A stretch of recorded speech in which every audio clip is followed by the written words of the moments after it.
அன்பர்களே, நண்பர்களே, உங்கள் பாலுவின் இனிய காலை வணக்கம்.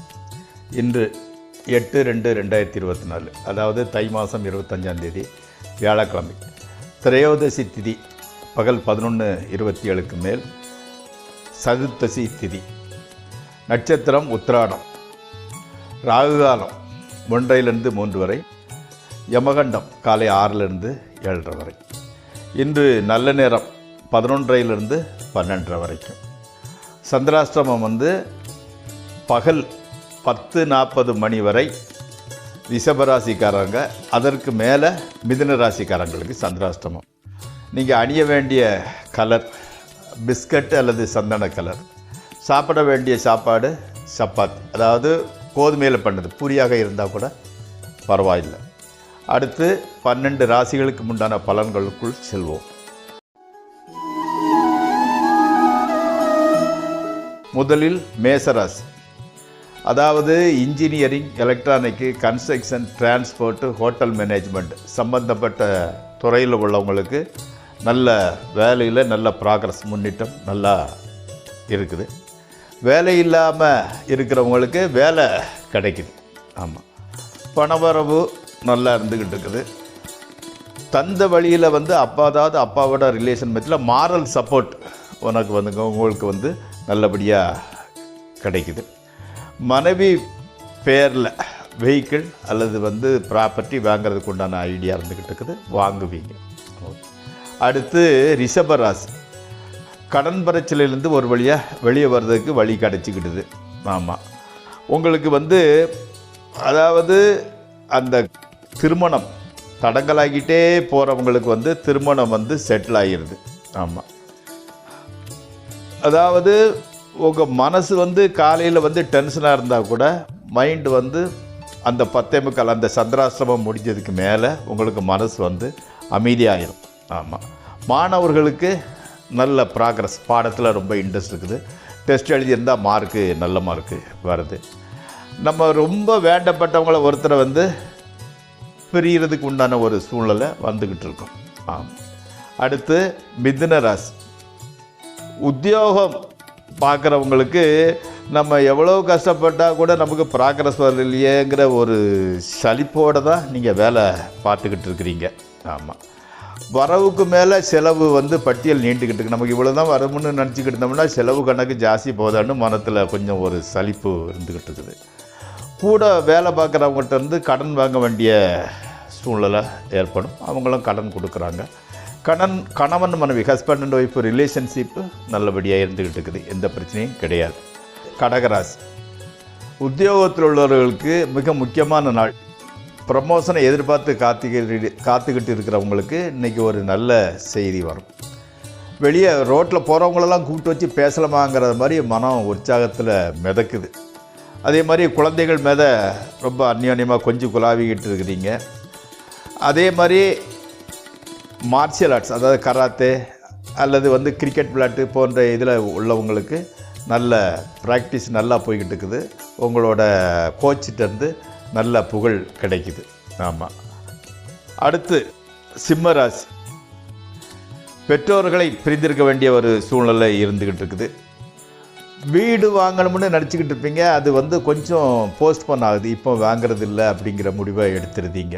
ஆமாம், எதற்கடுத்தாலும் கோபம், யாரை பார்த்தாலும் எரிச்சல் அப்படிங்கிற மாதிரி ஒரு மென்டாலிட்டி இருந்துக்கிட்டு இருக்குதுங்க. குரு பார்க்க கோடி குற்றம் நீங்கன்னு சொல்லுவாங்க. அதனால் தட்சிணாமூர்த்தியை போயிட்டு வாங்க, இந்த பிரச்சனை சரியாகிவிடும். அடுத்து கன்னியாராசி, அதாவது முரட்டு தைரியம், எதையும் சாதிச்சிடலாண்டா அப்படிங்கிற மாதிரி முரட்டு தைரியம் ஏற்படும். ஆமாம், இதில் நீங்கள் நிதானமாக இருக்க வேண்டிய நேரம். தைரியப்பட்டு அவசரப்படாதங்க, நிதானத்தை பொறுமையாக காத்துக்கோங்க. பணச்செலவு கூட ஜாஸ்தி ஏற்பட்டுக்கிட்டு வருது. இப்போ நடக்கக்கூடிய வேலை உங்களுக்கு சுமூகமாக தான் போகுது. பிள்ளைங்க படிப்பு சுமூகமாக தான் போகுது. எல்லாமே சுமூகமாக போகுது. அந்த பணம் எப்படின்னா அபரிதான், எக்ஸஸ் வர்றதில்லை, உங்களுக்கு செலவுக்கு தகுந்த மாதிரி வந்துக்கிட்டு இருக்குது. ஆமாம், அதாவது இந்த அதிர்ஷ்டம் வாரது மாதிரி வருது, ஆனால் நின்று போகுது, கைக்கு சேர மாட்டேங்குது. இதுதான் இப்போதைய நிலை உங்களுக்கு. அடுத்து துளாராசி, திருமணமாகாதவர்களுக்கு திருமணம் கூடும். போஸ்ட்போன் ஆகிட்டே வந்து வயசாகிடணும். உங்கள் அப்பா அம்மா ரொம்ப வருத்தப்பட்டுக்கிட்டு இருப்பாங்க. உங்களுக்கு வந்து மேரேஜ் வந்து செட்டில் ஆகிடுது. ஆமாம், அதாவது வந்து அந்த முன்கோபத்தை உள்ளதை உங்களுக்கு வரக்கூடிய மனைவி சற்று முன்கோபம் உள்ள மனைவி வருவாங்க. அவங்க வந்து எப்படின்னா கொஞ்சம் சொந்த வீடு வாகனம் இருக்கிற மாதிரி கொஞ்சம் வசதியானவங்களாக வர்றாங்க.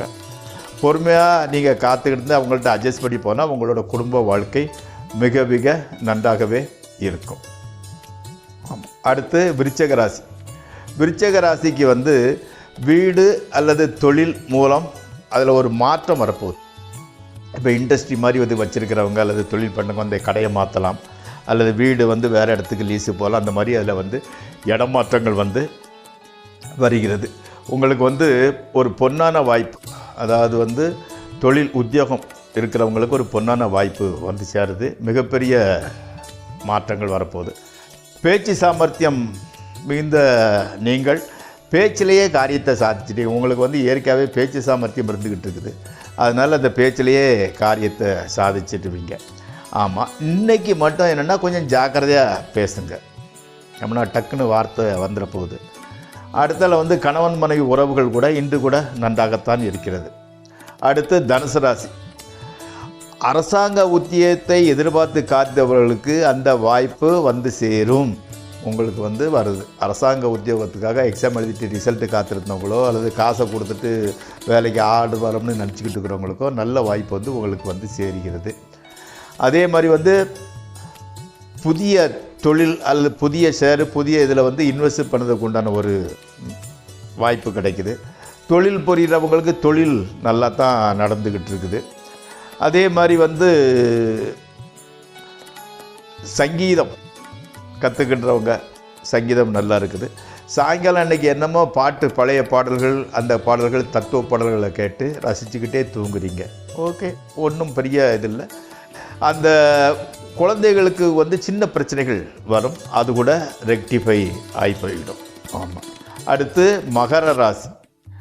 வாகனங்களை விரைவாக ஓட்டாதீர்கள், அதில் வந்து கவனம் ஜாஸ்தி வச்சுக்கோங்க. ஆமாம், எந்த இதுக்குனாலும் வந்து யார் என்ன இது பண்ணால் கூட நீங்கள் போய் அவங்களுக்கு பஞ்சாயத்து பண்ண போக வேண்டாம். உங்கள் உண்டு, நீங்கள் உண்டு, உங்கள் வேலை வேண்டுன்னு இருந்துக்கிட்டு இருங்க. ஆஸ்பத்திரிக்கு போக வேண்டிய சூழ்நிலை வருது. ஒய்ஃபுக்கோ இல்லைன்னா உங்களுக்கோ சின்ன சின்ன பிரச்சனைகளில் போக வேண்டிய சூழ்நிலை வரும். பயப்படக்கூடிய அளவுக்கு ஒன்றும் இருக்காது. அதே மாதிரி வந்து உங்களுக்கு தம்பி அல்லது தங்கச்சி வேலை கிடைக்காம இருந்தால் அவங்களுக்கு வேலை கிடைக்குது. ஓகே, நல்ல நாள். அடுத்து கும்பராசி. அஜீரண கோளாறு உண்டாகும், டைஜஷன் சரியாக ஆகிறது இல்லை. ஆமாம், வரவும் செலவும் ஈக்குவலாக இருந்துக்கிட்டு இருக்கும். வாரிசுகளுக்கு சந்ததிகள், இப்போ மகளையோ மகனையோ கல்யாணம் முடித்து கொடுத்துருப்பீங்க, 2-3 வருஷம் ஆகுது, குழந்தை இல்லைன்னுக்கிட்டு இருக்கும்போது அவங்களுக்கு வந்து குழந்தை கன்சீவ் இருக்கிறாங்க. நல்ல செய்தி உங்களுக்கு வந்து சேரும். அலைச்சல் திருச்சல், உங்களோட தொழிலே அப்படி தான். அடிக்கடி ஊருக்கு போட்டு ஊர் போகிறீங்க வாரீங்க. அதே சமயத்தில் அந்த அலைச்சலுக்கு ஏற்ற பலன் கிடைக்குது, அதுதான் முக்கியம். சும்மா அலையாமல் அந்த அலைச்சலுக்கு ஏற்ற பலன் கிடைக்கிறது. ஓகே, மீன ராசி. உங்களுக்கு இந்த ராகு கேது பிரச்சனை இருந்துக்கிட்டு இருக்கு இல்லையா, அதனால் ஒரு தடவை ராகு கேது பூஜை பண்ணிங்கன்னா ரொம்ப நல்லா இருந்துக்கிட்டு இருக்கும்.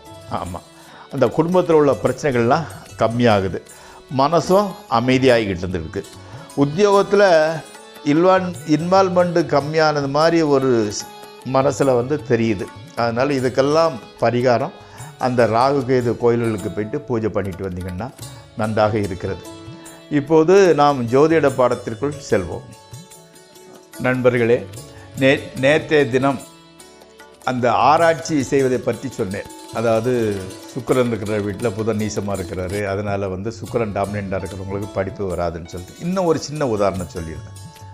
இப்போது புதன் வந்து கன்னியா வீட்டில் உச்சம் பெற்றிருக்கிறார், அந்த வீட்டில் வந்து குரு வந்து பகைப்பட்டுகிறார். ஓகே, இப்போ வந்து புதன் உச்சம் பெற்றால் நல்ல அறிவாளி, ரொம்ப மெத்த படித்த மேதாவின்னு சொல்லுவாங்க. எல்லாத்தையும் சீர்தூக்கி பார்க்குறவன், ரொம்ப உஷாரானவன், ஓவர் ஸ்டெப் வைக்க மாட்டான் வாழ்க்கையில், அதனால ஜெயிச்சிரோன்னு நம்ம நினைக்கிறோம்.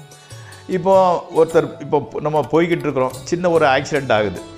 இதே படித்தவர்கள் என்ன நினைப்பாங்க, அப்பா நம்ம போனோம்னா அது வேறு, யார் போலீஸ் கிலீஸை வந்துட்டால் நம்மளை கோர்ட்டு கேஸ்னால் அலையப்போ நமக்கு எதுக்கு வம்பு அப்படின்னு ஒதுங்கிடுவாங்க. இன்னும் சிலர் மேலே போயிட்டு ஃபோட்டோ எடுத்து வாட்ஸ்அப்பில் போட்டு லைக் வாங்குவாங்க. அதே சமயத்தில் மனிதாபம் மிக்கவன். அதாவது குரு டாமினேஷன் உள்ளவன்னா என்னென்னா ஓடி போய் அவனுக்கு சோடா வாங்கி கொடுக்கவா, இல்லை தண்ணி தெளிக்குமா, இல்லைன்னா அவனுக்கு ஆட்டோ கிட்ட பார்த்து ஆட்டோவில் ஏற்றி ஆஸ்பத்திரி கொண்டு ஏதாவது வந்து நம்மளால் முடிஞ்ச அளவுக்கு உதவி செய்யலாம்னு சொல்லக்கூடிய எண்ணம் அவங்களுக்கு வரும். இதுதான் லாஜிக். அதாவது மனிதாபிமானத்துக்கு உண்டான கிரகம் வந்து குரு நல்லாக இருந்தால் இதை செய்வான். ரொம்ப படித்தவங்கிறது வந்து நம்ம வந்து பின்னால் நடக்கிறத நம்ம கேல்குலேட் பண்ணி எதையுமே கேல்குலேஷன் தான். நமக்கு எதுக்கு வம்புன்னு ஒதுங்கி போயிடுற பழக்கம் மெஜாரிட்டி ஆஃப் நீங்கள் யாரும் நான் வந்து ரொம்ப படித்தவன் தான் அதே சமயத்தில் நான் வந்து நிறைய ஹெல்ப் பண்ணணும்னு நினைக்க வேண்டாம். பெரும்பான்மையானவர்கள் அந்த மாதிரி இருந்துக்கிட்டு இருப்பாங்க. இன்னொரு உதாரணம், இப்போ உதாரணத்துக்கு வந்து கடக லக்னம் உள்ளவங்களுக்கு வந்து திருமண வாழ்க்கை அல்லது ஆண் குழந்தை பிறகுறதுல பிரச்சனை வரும். யாரை பார்த்துக்கிட்டாலும் காமராஜர், அண்ணாதுரை, கருணாநிதி, ஜவஹர்லால் நேரு, இந்திரா காந்தி எல்லாருமே வந்து இவங்கெல்லாம் கடகலக்கணம். இந்த கடகம்னு சொன்னால் நண்டுன்னு சொல்லுவாங்க. அதாவது தமிழ் பழைய இலக்கியங்கள் என்ன சொன்னால் நண்டு வந்து எப்படின்னா வயிறு வடிச்சுன்னா அதனோட குஞ்சு வரும்னு சொல்லுவாங்க. அதாவது எப்போ குஞ்சு வருதோ அதனோட அந்த நண்டினோட வாழ்க்கை முடிஞ்சு போகுங்கிறது கணக்கு. அதனால் பெரும்பாலோருக்கு வந்து கடகலக்கணத்துக்காரர்களுக்கு ஆண் குழந்தை இருக்காது, குழந்தையே இருக்காது. இருந்தாலும் ஆண் குழந்தை இருக்காது. ஆண் குழந்தை இருந்தாலும் அவன் பிரச்சனையே அவங்களால தான் வரும். அப்போது எப்படி பேர் வச்சாங்க அந்த ராசிக்கு கடகம் அன்னு எப்படி பேர் வச்சாங்க, கடகத்தை எப்படி உதாரணமாக சொன்னாங்க, அது எப்படிலாம் சூட் ஆகுது, இதெல்லாம் நம்ம நினைக்க ஆச்சரியப்படுறதை தவிர நமக்கு வேறு ஒன்றுமே கிடையாது. அதனால் வந்து நீங்கள் ஒன்று இந்த சீர்தூக்கி பார்த்து அனலிசிஸ் பண்ணிக்கிட்டேன்னா நீங்கள் மிகப்பெரிய ஜோதிடராக ஆகலாம். அதில் மாற்றுக்கிறது கிடையாது. ஓகே, உங்களுக்கு பர்சனலாக எதுவும் தேவைப்பட்டுச்சுன்னா என்னோடய நம்பருக்கு கால் பண்ணுங்கள்.